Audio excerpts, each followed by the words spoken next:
Hello everyone, this is 3-minute Korean language class. Today we are going to learn one of the beginners level Korean grammar. Let's look at the words that are needed for today's lesson. Noun plus mada is used to express each or every in a sentence. The rules are very simple. You don't need to take care about the final consonant. You just can use mada with nouns. For example, 사람 plus mada, 사람마다, 월요일, 월요일마다, 아침, 아침마다, 나라, 나라마다, 식당, 식당마다, 휴대폰, 휴대폰마다. Now let's do some practice. 일요일마다 쉽니다. This means that we rest every Sunday. 식당마다 음식 맛이 달라요. 아침마다 조깅해요. Now let's look some more examples.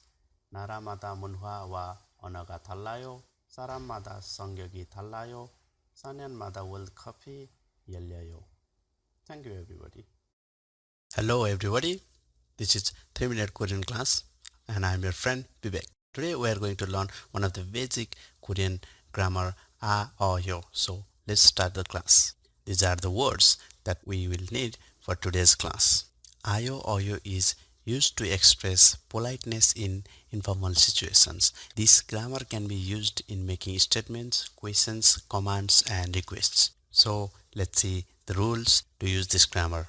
If there is a or o in front of tha in verbs and adjectives, we can use ayo. For example, 가다, 오다, 만나다. So 가다 becomes 가요, 오다 becomes 와요, 만나다 becomes 만나요. But if there is no a or o in front of tha, for example, 먹다, 읽다, 쓰다, 기다리다, 가르치다, 입다, then we have to use 어요. For example, 먹다, 먹어요, 읽다, 읽어요, 쉬다, 쉬어요. In case of e also, we have to use o, but when you say continuously e plus o, it becomes yo. So 기다리다 becomes 기다려요, 가르치다 becomes 가르쳐요, and 입다 becomes 입어요. Notice that 입다 and 읽다, though they have e, there is final consonant below them, so we have to use o. Let's see some practice examples. 저는 아침에 빵을 먹어요. 저는 책을 읽어요. 저는 커피를 마셔요. So 먹다 becomes 먹어요, 읽다 becomes 읽어요, 마시다 becomes 마셔요. But there is something you need to know in pronunciation of 먹어요 and 읽어요. In Korean language, if there is only vowel cannot be pronounced alone. It needs consonant. So if you see in 먹, yo and ik, yo, that o needs some consonant. So the final consonant that is in front of the vowel goes to the vowel. So the pronunciation is not 먹, yo, it's 먹어요. It's not ik, yo, it's 읽어요. Let's see some more examples. 오늘 학교에 가요. 지금 뭐 해요? 지금 시간이 있어요? In these cases, you have to use some rising tone so that the listener can know that you are asking them. So 가다 becomes 가요, 하다 becomes 해요, 있다 becomes 있어요. Let's do some more examples on adjectives. 오늘 숙제가 많아요. 이 마트는 싸요. 그 영화가 재미있어요. So 많다 becomes 많아요, 싸다 becomes 싸요, and 재미있다 becomes 재미있어요. And for the pronunciation of 많아요, the same rule applies. It's not 많아요, 많아요. I have some bonus grammar for today's lesson. This grammar can be used in case of nouns. The rule is very simple. If there is final consonant 받침, use 이에요. If there is no final consonant, use 예요. For example, there is final consonant in 학생, 선생님, 책상. So 학생 becomes 학생이에요. 선생님, 선생님이에요. 책상, 책상이에요. But if there is no final consonant in noun, then use 예요. For example, 친구, 친구예요. 의사, 의사예요. 시계, 시계예요. Let's see some bonus examples. 저는 비백이에요. There is final consonant in 비백, so it becomes 비백이에요. 제 이름은 제임스예요. 이 사람은 의사 예요. Thank you for today's lesson. Hello everyone, I am your friend Vivek and this is 3-minute Korean language class. Today we are going to learn one of the intermediate level Korean language grammars, adjective or verb plus ki 마련이다. So let's begin the class. These are the words that you will need for today's class. Here is the pronunciation for the words.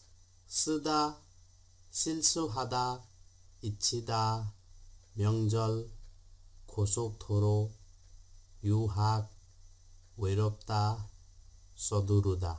키 마련이다 is basically used to express something is bound to happen or occurrence of something is natural. Let's see the rules. The rule is very simple. Regardless of presence of final consonant 받침, just use 키 마련이다 after verbs and adjectives. For example, 측다, 측기 마련이다. 하다, 하기 마련이다. 있다, 있기 마련이다. Same for adjectives also. 크다, 크기 마련이다. 바쁘다, 바쁘기 마련이다. Let's see some examples. Example number 1. 돈이 있으면 쓰기 마련이다. It means that if you have money, it's natural that you will be using it. Number 2. 성공이 있으면 실패도 있기 마련이에요. If there is success, it's natural that there is failure too. Number 3. 시간이 지나면 모든 것이 잊히기 마련이에요. As time passes, everything gets forgotten. Number 4. 명절 때 고속도로가 막히기 마련이에요. Number 5. 가족과 떨어져 유학하면 외롭기 마련이지요. Number 6. 너무 서두르면 실수하기 마련이지요. So, here is my suggestion for Korean learning process. As you saw that using Korean grammar is very easy. It's like mathematical formula. But the main thing that you need is practice and increasing your vocabulary. If you know vocabulary and have enough practice, you can easily use the grammar. Thank you for today. Hello everyone, I am your friend Vivek and this is 3-minute Korean language class. Today we are going to learn an intermediate level Korean language grammar. Verb plus 을 뻔하다. These are the words that you will need for today's class. Let's see pronunciation of these words. 측다, 늦다, 비행기, 늦참, 교통사고가 나다, 태우다, and last, 배가 고프다. 을 뻔하다 is used to express something did not occur fortunately or something almost occurred. The rules are very simple. If there is final consonant 받침 in verbs, use 을 뻔하다. For example, 측다 and 늦다. So, 측다 becomes 측을 뻔하다, 늦다 becomes 늦을 뻔하다. But if there is no final consonant 받침 in verbs, use 리을 뻔하다. For example, 놓치다, 놓칠 뻔하다. 넘어지다, 넘어질 뻔하다. 태우다, 태울 뻔하다. Let's see some examples. 길이 미끄러워서 넘어질 뻔했어요.